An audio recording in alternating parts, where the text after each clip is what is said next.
What is up, guys? Welcome back to the Hot Takes Podcast. I'm Brandon. And today, we're going to be bringing you the top 5 best players in the MLB, NBA, and the NFL. But before we get into that, we're adding a new segment to the show called Hot Takes News and Rumors. It's when each of us will present something interesting for the week, and we're just going to talk about it. So you'll hear the hottest takes in sports entertainment about anything going on in the sports world.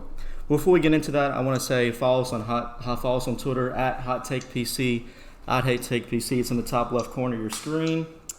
And also, speaking of Twitter, we got a shout out. Our first shout out on Twitter by a big user, Fifth Quarter LSU at FQ_LSU. He shouted at us out on Twitter and followed us and said, "Keep up the hard work," and said we have good videos. So if you're listening, go follow him. Go follow him. Huge support. That helped us out tremendously. We're an eager channel, and we're trying to grow. Let me introduce to y'all who I have on hand today, the professional gentleman I will have every Wednesday. Jacob, say what's up, man. How's it going, y'all? 3 for 3. Looking forward to this top 5. Just thanks for having me again in week 3. Conrad, what's going on, man? How y'all doing? Let's get these hot takes rolling. Tristan, what's up? What's up, y'all? Glad to be back for a third straight week. It's been fun. Can't wait to keep it going. Okay, and lastly, Thomas, what's going on, man? Hey, everybody. I hope we're keeping it safe, and I want to speak to the podcast here. We all have a lot of time on our hands during this pandemic, and we're very grateful that you decided to spend it with us. But we did notice 45.1% of our viewers are not subscribed, and we're trying to grow. We've already brought you 2 very professional, high-quality videos related to sports. Brandon does a phenomenal job with Robbie talking about NXT, Raw, and WWE in general. Please subscribe.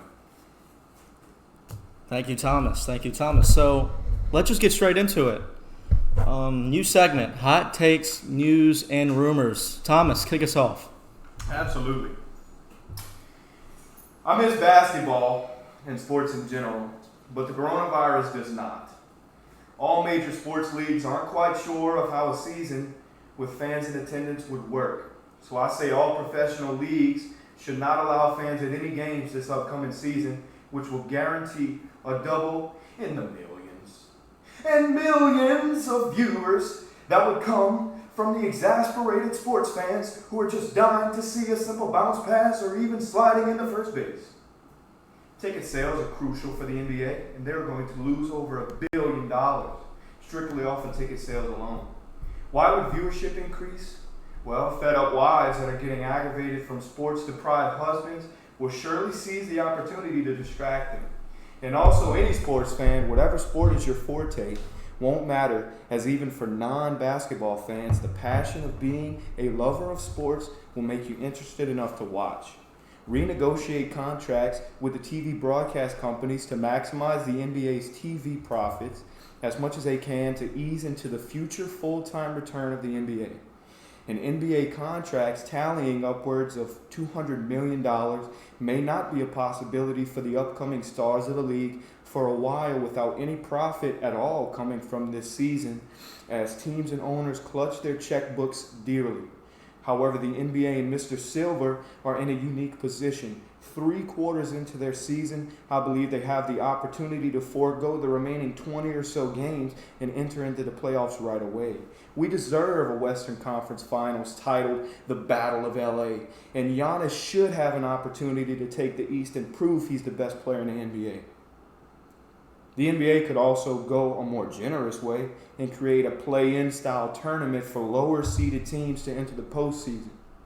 The league could then set up a best-of-5 series for the first round before moving to a one-and-done tournament to determine the 2 teams that will play in the NBA Finals, which would also be a best-of-5. However, there are hundreds of possibilities to choose from, if so be it. The curve is flattening not only due to the ability for the human race to come together as one, but also thanks to the quick actions of Commissioner Silver, taking charge, postponing play to keep players safe, and realizing that it's more than just a game. With that being said, a strict healthcare plan can be enacted that continuously checks for warning signs of the virus or any sickness. Under the plan, players would also go through an 11-day stretch of individual workouts in which they could maintain some measure of social distancing while ramping up training and activity. Then, if permitted by medical officials, the idea would be to allow for a 2-week training camp with entire teams participating. These games will have to be played at a safe, neutral zone where limited access is granted. Places such as Walt Disney World stick out amongst other places as a fairy tale ending to crown an NBA champ. A fairy tale ending it would be for the teams who gave it their all and for a strained community also pushing through this together. Whether the NBA returns depends on Silver's creativity, the approval from the National Basketball Players Association, and a significant assist from science as the coronavirus outbreak will ultimately decide if any U.S. sports league will return this year. And frankly, I'm getting tired of seeing Tiger King memes. It's time for the NBA to get its champ. What do you guys think about the NBA returning for just the playoffs? I think that would be a smart, wise decision over the summer maybe kind of thing. That way you still get that chance to, because there's teams out there that deserve to be in the playoffs, like the Bucks, Lakers, maybe even the Pelicans if they can stir something up. I think if all the hard work they put in the season, they deserve to have that chance at the playoffs, a chance at a title. Man, I'm going to say myself, I hope they finish this season. As an NBA fan, I want to see I want to see, especially in the West, I want to see the Grizzlies and the Pels battle it out for the 8th seed because they were only a few games out. And, God, I think every single basketball fan wants to see LA in the West. Man, I mean, that's just good TV, good basketball. Yeah. So, yeah, I hope we get the end of the season. I really want them to finish the season, but I know they have the option of just not even worry about the season. Yeah, and I know the Grizzlies and Pelicans, whoever wins that battle, John Morant or Zion Williamson, they should get Rookie of the Year. They had the most impact on their team, and that's tough. That was not only for the MVP race, the possibility of the finals. I mean, LA is good at basketball again. That's good for the league. But we're deprived of one of the greatest Rookie of the Year races of all time.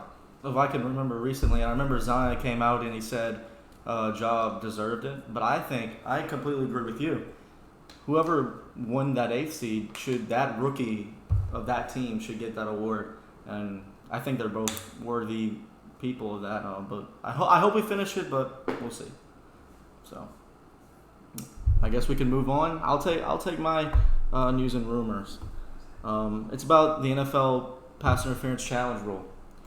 Since the 2018 NFC Championship game, the Saints being screwed out of that for a blatant no call. Any NFL fan can agree that was just a bad call. So because of that game, they instituted a pass interference challenge. So Judy Batista from the NFL Network said the competition committee continues to discuss rules ahead of a still unscheduled meeting at the end of May when the vote takes place. She said that PI replay almost certainly will not be extended, according to many conversations with owners. And she said there are end of season surveys to teams. And he said they were all asked about keeping PI replay a permanent thing in the NFL. And she said overwhelmingly teams were against the option. Keep in mind that 24 out of 101 replay reviews resulted in a change. And not a single case of defensive pass interference being called on the field was changed or overturned. So, Connor, I want to ask you, do you think this should stay or do you think it should go? Honestly, I think it should stay. But at the same time, if we look back at last season and how the referees sort of refereed the game, they were very strict on how they were going to call or reverse the call of a no PI challenge. And I believe even some commentators said that they were going to they're basing their decisions off of the game with the Saints and the Rams. They were trying to see if anything of that magnitude happened. And I honestly don't think the way they were officiating was very fair. At the same time, I still think that it's necessary to keep the fairness of the game going. All right, Tristan, do you have any thoughts about this PI? Should it stay or should it go? Oh yeah, man. As somebody that firsthand watched that game, and you know how sad it was to watch that. Of course, as a Saints fan, I want to see a change. I think the rule has to change where if you're in the last 2 minutes of the game, review is only controlled by the referees, but just after that, you have to let coaches be able to challenge. I mean, Sean Payton had a challenge flag in his pocket that he couldn't use, and that's just, it's ridiculous that coaches have that ability, but they can't use it with 2 minutes left. And I just don't understand how the replay went to New York and they still they couldn't make the call. That just doesn't make sense to me. It's robbing the game. It's taking the integrity of the game away, and I think it needs to change. So you think it should not stay? It's going to this season. That challenge shouldn't be able to be used by coaches. You're talking about the coach's challenge? Yeah, the coach's challenge to challenge PI. Do you think that should stay or should go? Oh no, yeah, that should stay. It should stay. All right, Thomas, your thoughts? As much as it pains me to say this, as I am a Saints fan, New Orleans sports fans in general, it needs to go. And for the simple fact that the referees last season put their foot down and said, we make mistakes. It's human, humans make mistakes. And while that does happen, I think there was more than just a mistake that happened at that call in the first place. I think there was a big old conspiracy theory about that, but that's for another video. Now, they put their foot down and disobeyed the rule itself. They called plays exactly when it was clear that the call should be reversed. They said, no, that's how it was a season ago, and that's how it's going to stay. And I want the referees to call the game how it's supposed to be called. If they're going to blatantly not do something because they're trying to put a stand down because fans are, writing letters to them, or I think it needs to go to keep the integrity of the game there. All right, that's good. That's good. That's good debate. Tristan, your news and rumors for the week. Yeah, man, I've got Cam Newton. He's my hot take pick. He hasn't been signed to a team yet. There's injury concerns. I know that people are worried about his foot and his shoulder injury that he went through the past couple of years. And I was watching some videos I saw on ESPN. Stephen A. Smith, he was explaining how Cam Newton should not accept any backup role. And Greg Olson went on to defend his former quarterback, said it was too good to not be on any team. But as someone that follows the NFC South and sees the Panthers a lot, I've noticed that Cam, he's never really been an exceptionally accurate passer. He's actually only completed around 60% of his passes in his career. He was successful because of his athleticism and his playmaking and his ability to get past the first down marker. And back in 2015, he notably guided the Panthers to that 15-1 record before losing in the Super Bowl to the Broncos. It really depends on how healthy, athletic, and hungry Cam still is. That the severe foot and shoulder injury that gives a lot of coaches and owners a lot of concern. Stephen A. actually went on to say that he should sit out a year or wait for someone to get hurt. The Chargers could be an ideal landing spot because they only have Tyrod Taylor and Justin Herbert. We don't know if Justin Herbert is going to be ready to start week 1. And the Patriots could also sign him because, all they have is Jared Stidham. But Belichick didn't draft a quarterback in this draft, and that makes me think that he has a lot of faith in Stidham. So going from a league MVP to pretty much a dumpster free agent is a tough fall for Cam Newton, and really only time will tell if he can rise back up.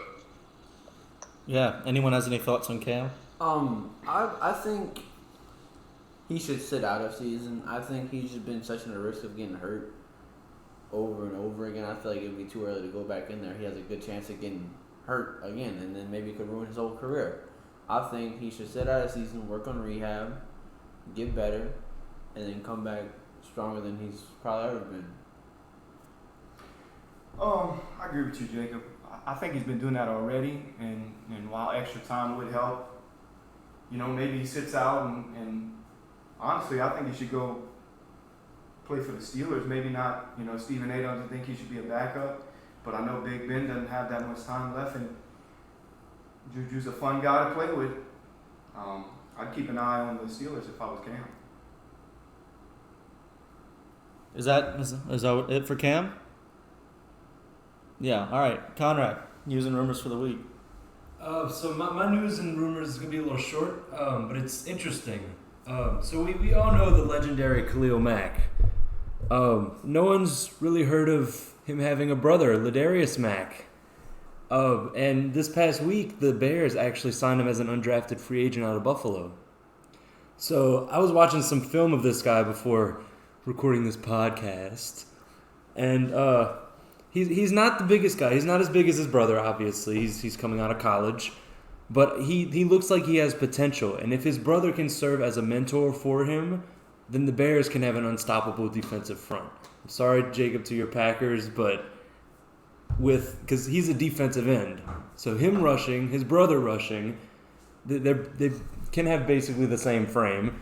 I think they could do really good with the two Macks, the Mac duo. Yes, that's good.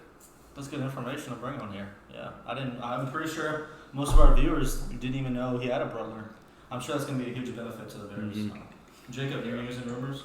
So we're going to take it to the Jaguars with their defensive end, Yannick. So he's running out of time with the Jags. He has no options at this point. No trade offers have been offered to Yannick due to his franchise tag on him. No team wants to give up 2 first rounds for him. And he's in a pickle right now. He just had a lot of conflict with the co-owner, Tony Khan, on Twitter. I don't know if anybody saw that, but he was saying some inappropriate things and requesting a trade, but they wouldn't give it to him. So I think right now he's hot-headed. I don't think teams want that kind of hot-headed mentality on their team right now. I think he just needs to cool down, play his last season, and blow it off, because right now he's hurting his career. Yeah, I saw some interaction on Twitter, but I don't really know the full story, so I don't feel obligated to talk about it. So, does anyone want to comment on that? Well, basically, the full story is he wants out of the Jaguars. Like he's done with them. He wants to go on with his career somewhere else, but they franchise tagged him, and he didn't like that. Okay. So he's really hot-headed about that. He wants to trade, but no one wants him right now. So, do you think it's a possibility that he's dealt this off season, or when do you think the timeline that he goes, or do you think he stays? I think honestly he's gonna have to stay this one season, because no trades have came up about him. I think he's just hurting right now.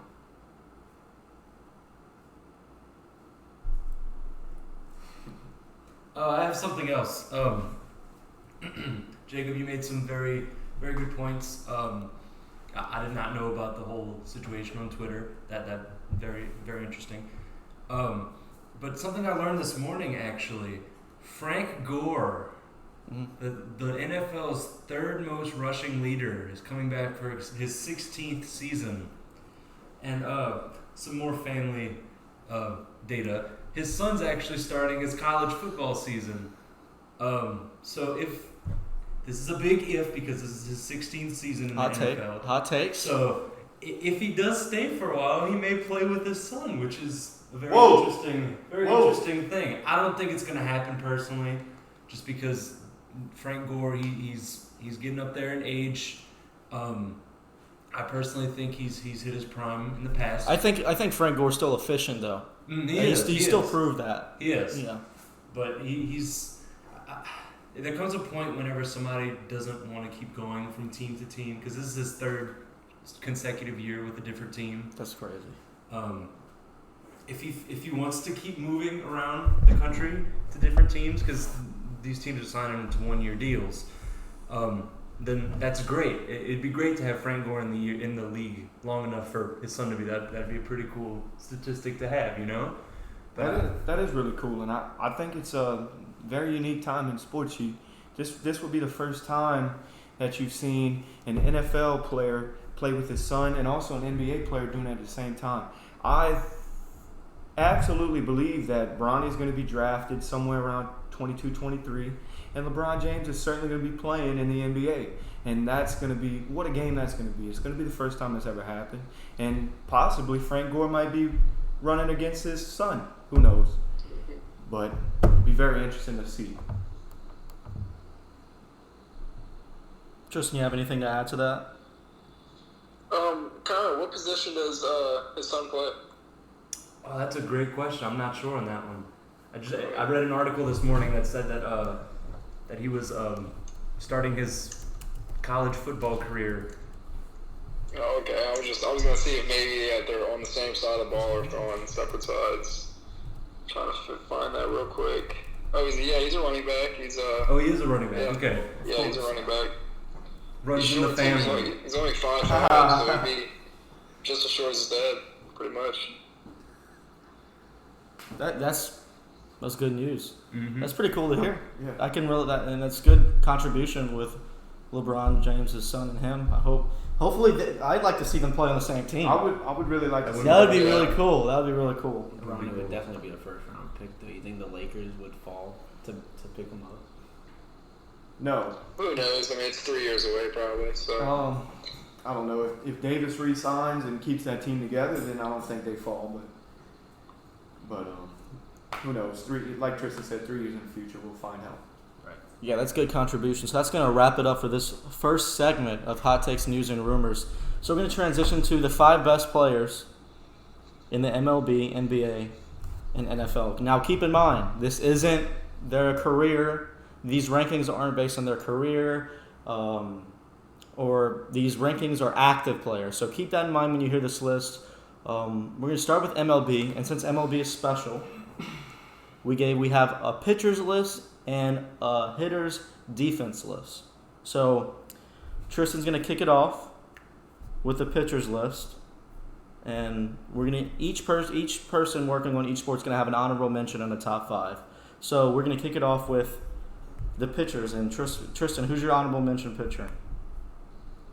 Okay, we'll start with honorable mention. Okay, that's what I thought we were gonna start at number 1. I was confused, but yeah. Yeah, we're gonna go honorable mention 5 to 1.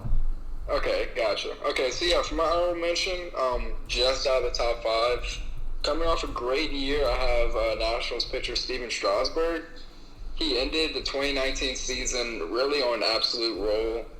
He had a 1.76 ERA with 66 strikeouts in just 51 innings over his final 8 starts of the regular season. And that success really carried over into October. In 6 postseason appearances, 5 starts, he went 5-0 with a 1.98 ERA, a 0.94 WHIP, and 47 strikeouts in 36 innings. And he had 2 quality starts in the Fall Classic that earned him the World Series MVP. He had a career-best 18 victories last season, and he became the first 100-game winner on the Washington side of franchise history, while his 251 strikeouts put him ahead of Steve Rogers for the highest total all-time for either the Nationals or the Expos. So, Brandon, you can go ahead with wait, I'm going to go number 5? No, I got number 5. You got number 5. Yeah, okay. Coming in at number 5 on the pitchers list, we got Jack Flaherty.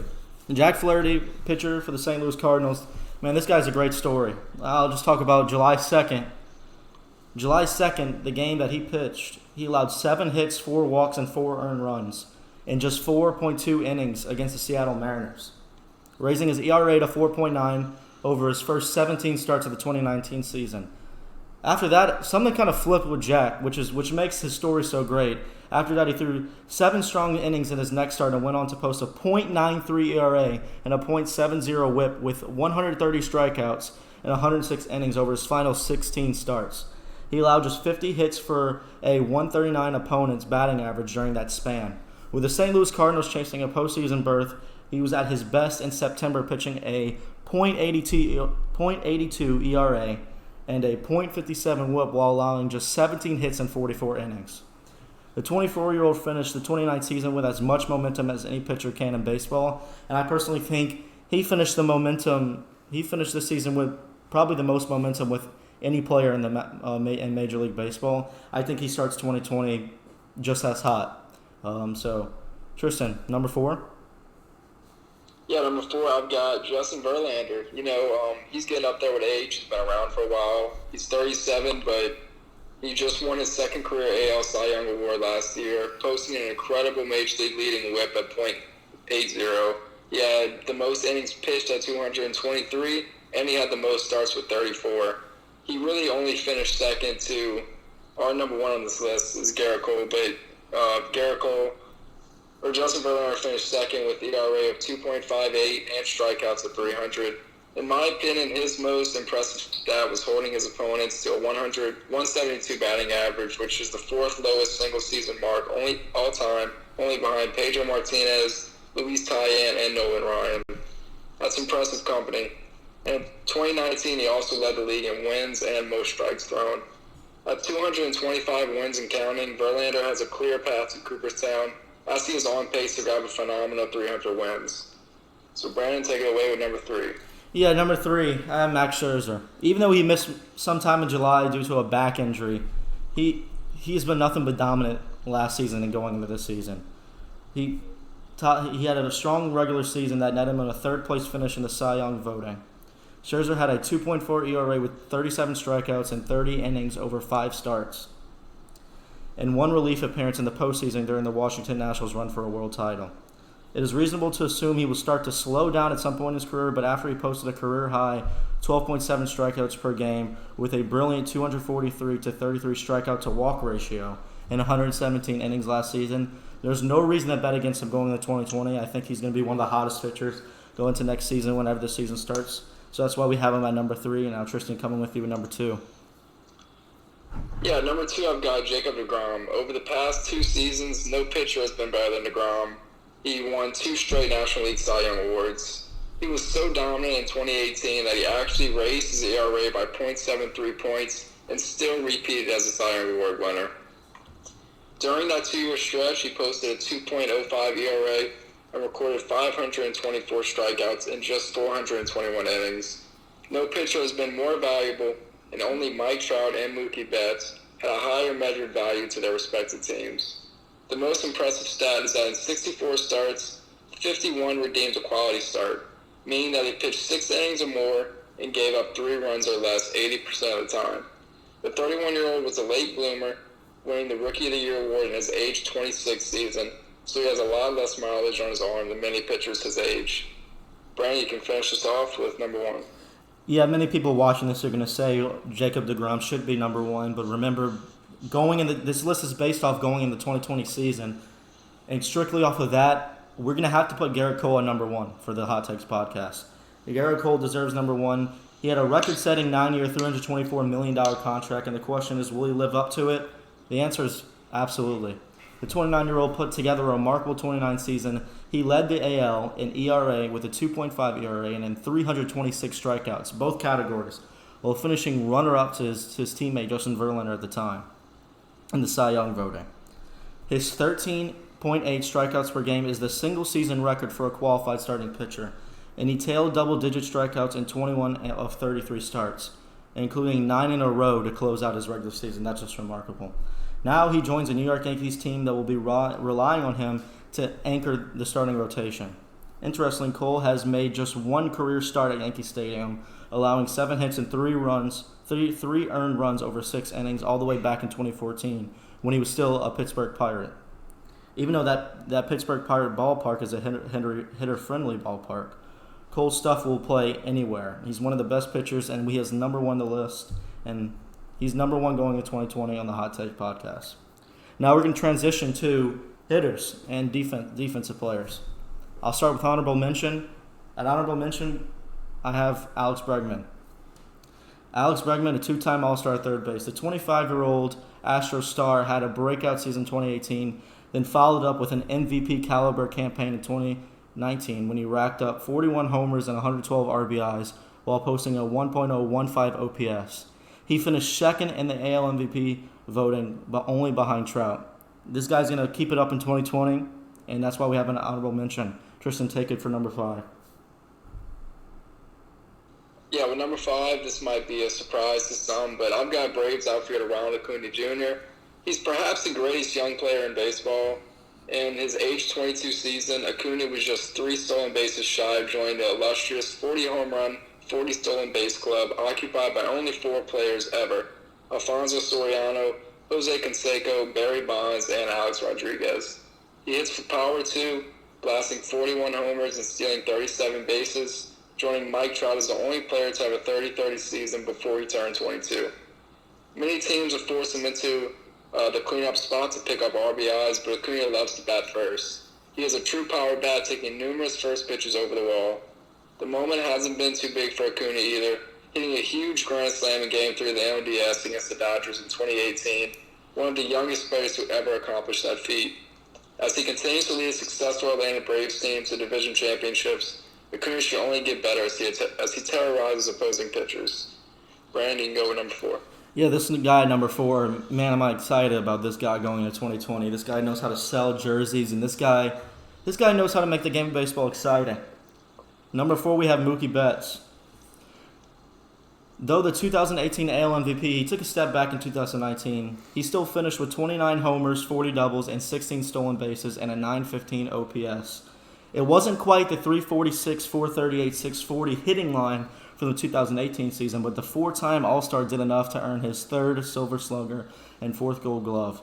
Thanks to the recent blockbuster trade that sent Betts to Los Angeles, he takes an already elite Dodgers team and puts them into another level, I would say. This guy's a 5'2" player that is really, really special, and this Dodger team is already a favorite coming out of the NL in 2020, but now teams are especially more scared to see this team and Mookie Betts in the postseason in 2020. So, yeah, going into number 3. Tristan. Yeah, for number 3, I've got Christian Yelich. The Brewers' right fielder, he handily won the NL MVP in 2018. He actually improved in almost all categories in 2019, including OBP, batting average, home runs, and stolen bases.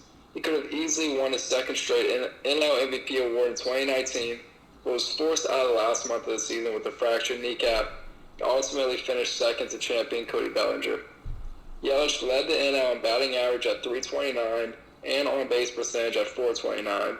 He also cranked 44 home runs and grabbed 30 stolen bases, establishing himself as another one of the few 5-tool players.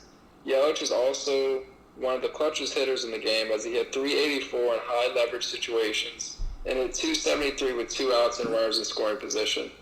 He signed a lucrative 9-year, $215 million extension to stay in Milwaukee through 2028. The 28-year-old Brewers outfielder is a true force to the plate with great value on the base path. His ceiling is very high for his production in his 30s. On to number 2. Yeah, this is going to be an ongoing debate for their career. Bellinger or Yelich.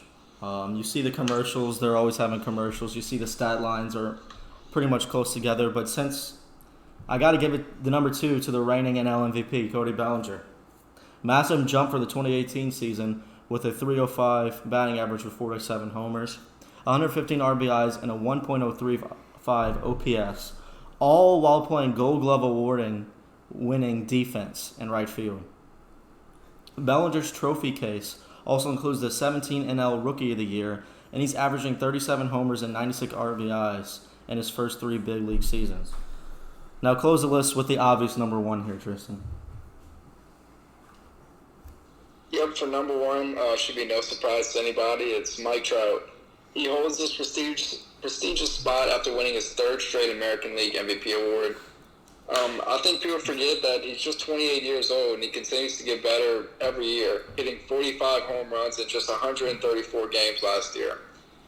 In 7 seasons, he has acclaimed the 2012 Rookie of the Year award, 7 All-Star selections, 6 Silver Slugger awards, and a 2-time All-Star Game MVP.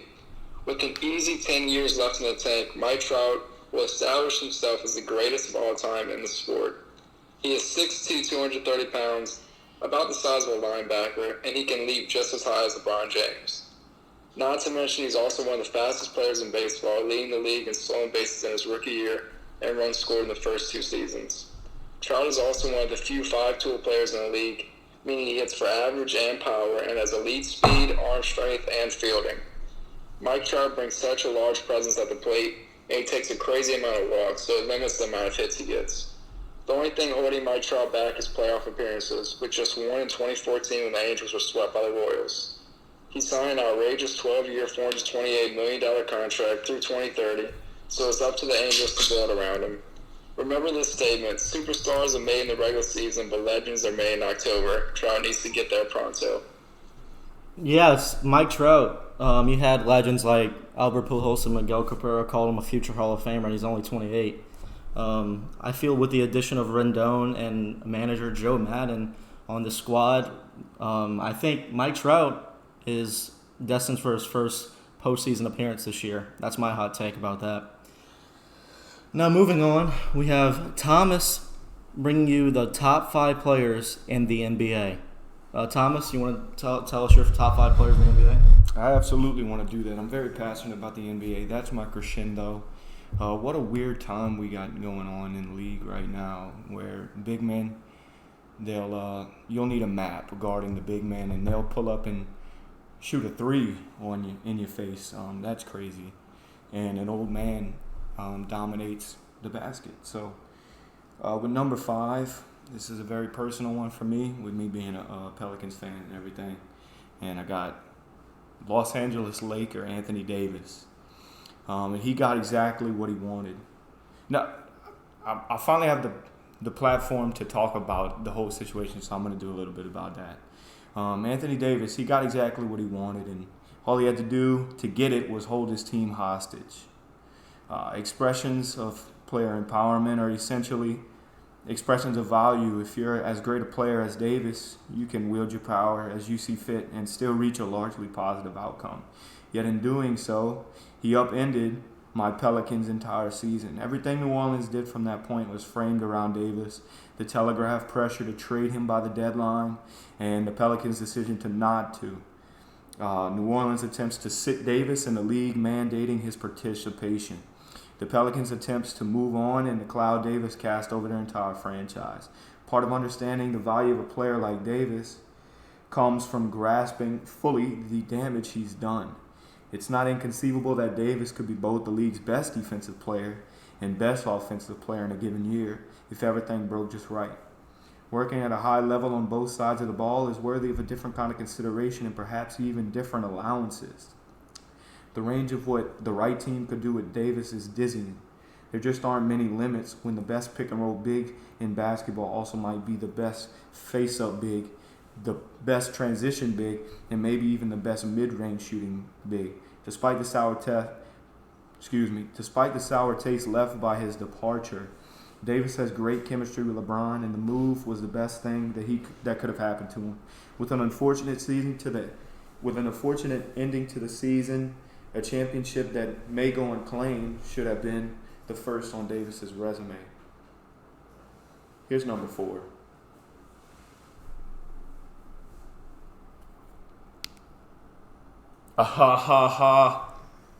Hey. In case you didn't know, Kawhi Leonard is a fun guy, but he's also the 4th guy on the list. It was a lot of fun for me watching Kawhi sink the game winner in the Eastern semis a while back and helping my parlay bet win me a couple $100. Colin Vidros is there, and he knows what's up. And right where he left off as Finals MVP, he goes to LA and gives the Lakers a challenge. However, the injury bug is what's keeping Kawhi from sharing the same team success as LeBron. 9th in the league at scoring, that's 26.9 points a game, 38th in rebounding, and 24 in assists are not best player rankings. However, this defense helps him land here at 4. I think with a decrease in his usage from Toronto to LA, his defensive efficiency dropped to only 11th in the league. Only. Has his scoring numbers stayed around the same. We move on to number 3. At number 3, a scoring connoisseur. The name of the game of basketball is to put the ball through the net, and James Harden lands himself at number 3. Harden is simply the best at doing the most crucial part of the game of basketball, and he will go down as the best scorer in NBA history. Why is Harden not number 1 on my list? You ask. Simply because his defensive efficiency continues to drop from 2017 to 18 when the Rockets had most team success. He was 45th in the league in terms of his efficiency rating. The next year it drops to 88, and now this past season, 26, as the Rockets' success also starts to slide. Harden, with a defensive skill set that would crack even just a top 25 in the league, we would see a new greatest player. At number 2, the Greek Freak is the most accurate statement made in the history of the basketball. The basketball. It's freaky how such a long human being has control of his limbs from 8 feet in the sky. Antetokounmpo is the best defensive player on the best defensive team. Also, he's pretty good at doing the ball through the net part as well. A rough ending to this past season, the best chance for this guy to make a run at the title, which the Bucks, led by him, would have been fighting for. However, in big games, his experience and clutchness comes into question. See the Eastern Finals a couple years back to understand what I mean. But LeBron will soon hang up the sneakers. That will then be the moment Antetokounmpo will be the best. Ladies and gentlemen, it is May the 5th. And it's also a Tuesday. It's Taco Tuesday! On Cinco de Mayo, Taco Bell's on the way home. I'm going to be celebrating putting LeBron James at number 1 on my top 5 NBA players list. LeBron is simply the best player in the world. The Lake Show without him on the court becomes the Crap Show. This past season, he took down the best-seeded Bucks as well as that other pretty good team in LA. Duke can ball. In a complex matchup, there's no one you trust more than James to tease out a winning strategy or a game winner. I'm classifying him as a certified bucket after averaging 25.7 a game while dishing out 10.6 assists. LeBron beautifully balances individual and team success. Just because he doesn't score 80 points a game like Skip Bayless expects him to, doesn't make him an old man and not number 1. LeBron is the best player on the best team.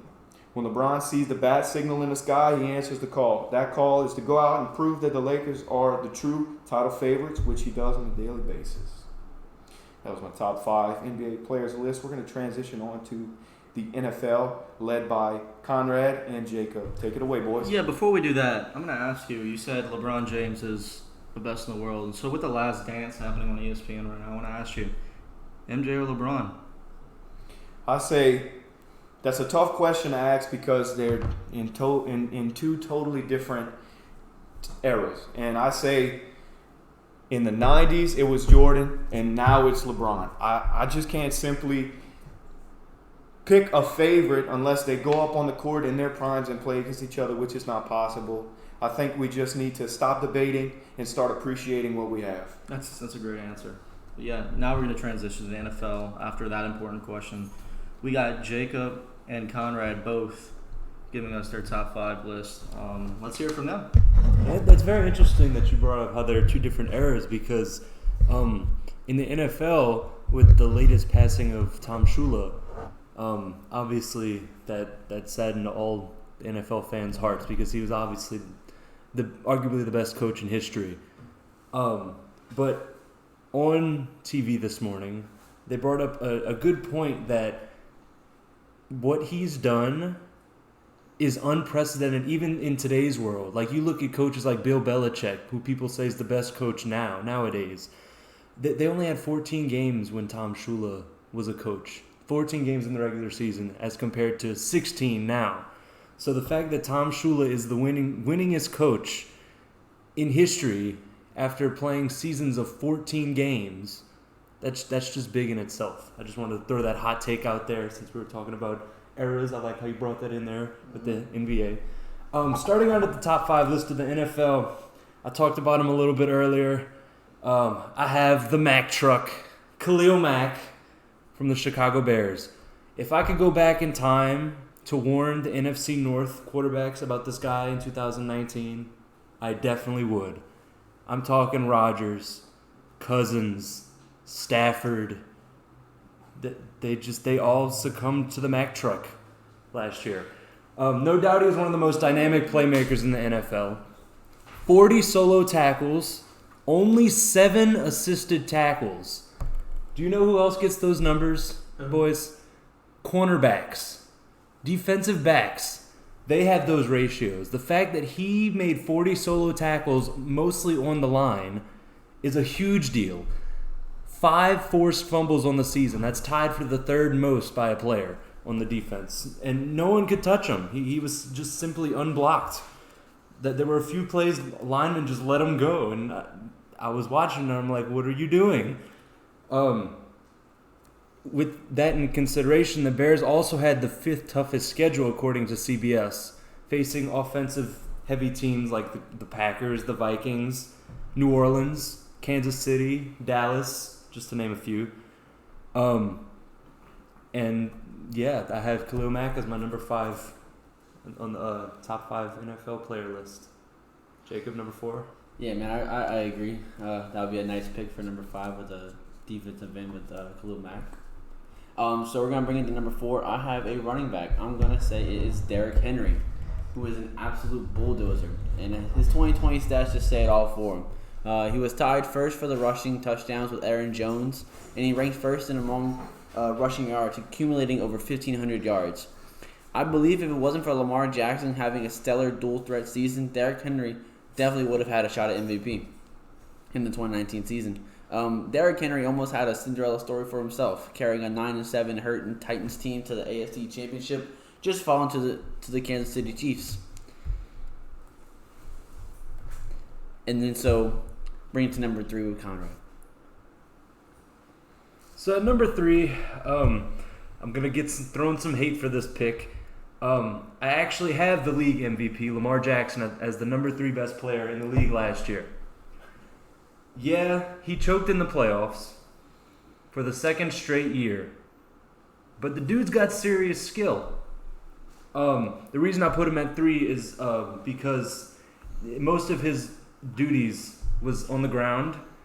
Fun fact, out of all of the league's rushers, running backs included, Lamar Jackson alone had the 6th most rushing yards in 2019. More than Baltimore's running backs had, if that says something. Poor Mark Ingram, huh? Yeah. Got traded from the Saints to the Ravens, only to not rush. With We can Lamar talk Jackson. about that separately. Yeah. That was just a bad. That's a bad place for somebody like Mark Ingram. But continue. Agreed. 22nd in the league in passing yards. So going from 6th in rushing to 22nd in passing. He had 1,206 total yards on the season. Or, I'm sorry, 1,206 passing yards on the season. And yeah, so at number 3, I have the MVP, Lamar Jackson. Jacob, number 2. So we're going to kick it off, stick in the AFC. We're going to go with reigning Super Bowl MVP, Patrick Mahomes. And what do you have to say? In his 2-year tenure as a starter for the Chiefs, he threw over 9,000 yards already, 76 touchdowns, and only 18 interceptions. Mahomes went on to gain MVP. It was his first year as a starter. In his 2nd year, he missed 5 total games due to a knee injury and still led his team to a Super Bowl victory. When you look at his film, he makes some of the most outrageous throws, the no-look, crossbody, even opposite foot off-balance throws. And he still makes them look easy. The only other person that reminds me of this is Aaron Rodgers. He also ended up breaking the Madden curse, and you'd think it'd be crazy if you didn't think he was a top 2 contender. Conrad with number 1. So at number 1, this is also a very this was a tough call in my opinion because there are obviously a lot of deserving players who should have gotten number 1. But before Conrad says this, remember, keep in mind, this is going into 2020. This is going into 2020. Active players, how hot they are right now. So Conrad, give us your number 1. So for the number 1 pick, I have Michael Thomas, wide receiver of the New Orleans Saints. Who dat? Oh, what about DeAndre Hopkins, another very good receiver in the NFL? Julio Jones. Devontae Adams, just to spit a few names out there. Well, Michael Thomas's stats speak for themselves. 1,725 receiving yards in 149 receptions. Those are both league highs of last year. 107 yards per game, an 80.5% catch rate, meaning, as his Twitter handle says, you can't guard Mike. You just can't. 583 total yak yards, which is 1/3 of his total yards that he got last season. A third of his yards that were on the ground. Just him. Just throwing that out there. Just him. Now, you may be asking, what about these other receivers? And DeAndre Hopkins sticks out to me because a lot of people say he's the top receiver in the league. But let's just look at some of his stats real quick. 69.3% catch rate. Obviously, he didn't have the best season last year. Only 1,100 receiving yards. 387 total yak yards. There's obviously the whole controversy with his coach and his relationship with the whole team, which is why he's now with Arizona. But that's a different conversation for a different day. But I just wanted to throw that hot take out there for some people who think, Michael Thomas is an overrated receiver. He doesn't deserve the recognition that he's getting because he truly does. He's truly one of the best. And he definitely was the best last season. All right, so we've seen the skip honorable mention, so we're going to move into that real quick. I'm going to start it off with the Hail Mary King, Aaron Rodgers. So, y'all are laughing, but it's okay. I think he still is one of the most athletic quarterbacks, and even though he had a rough season last year, I think with this drafting of Jordan Love, he's going to be hot in the 2020 season. He still has the same targets of Devontae Adams and Allen Lazard, but that's about it. But I think he's gonna make more than what he did last year. He has more chemistry with these young receivers on the team. I think he's gonna be able to pull something off next year. That's my honorable mention. Conrad? That's if he stays with Green Bay. We're still not sure about his whole situation. You're right, but I think he's gonna stay. You think? Okay. I think he's gonna stay. Going back to what I was saying earlier, I have my honorable mention as DeAndre Hopkins. I do think that if this list was extended to top 10, he would fit in the top 10 list. I just don't feel like he was top 5 worthy in 2019. Hopefully this coming season with Arizona, he'll have a good blow-up chance. Kyler Murray, they obviously have better protection for him. They have better weapons for him on the outside. So this should be a better year for him. But at this moment in time, looking back at last season, I do think that he is a good honorable mention. Any last thoughts from anyone about anything regarding what we discussed today? Yeah, I mean, you play football and quarterback and wide receiver. Without Drew Brees, I still think Michael Thomas is a top 5 receiver at least. But with him, I agree with you, number 1. Yeah, I felt like all of our lists that we presented you today, I mean, it came with a lot of research. It came with a lot of thought. I mean, we have the smartest people running this podcast, the most devoted people bringing you the hottest takes in sports entertainment. On that note, we're going to wrap it up here. Thank you so much for listening. Hit that like button. Please subscribe. We're at 15 subscribers right now. Please hit the subscribe button. If you liked what we had to say today, leave a comment, let us know. If you hated it, let us know what we're doing bad. And if you hated Conrad's voice, say in the comments. Let us know in the comments. We need feedback on YouTube, and we're trying to grow. Like I said, we're eager. And again, the top left corner of your screen, you see it. Go do it. At Hot Take PC. At Hot Take PC. Go follow us on Twitter. We're trying to grow, like we said. So again, join us next Wednesday for our next video. Again, bringing you the hottest takes in sports entertainment, the Hot Take Podcast. No other better place for sports information. And again, that is going to do it. Join us next Wednesday. See ya.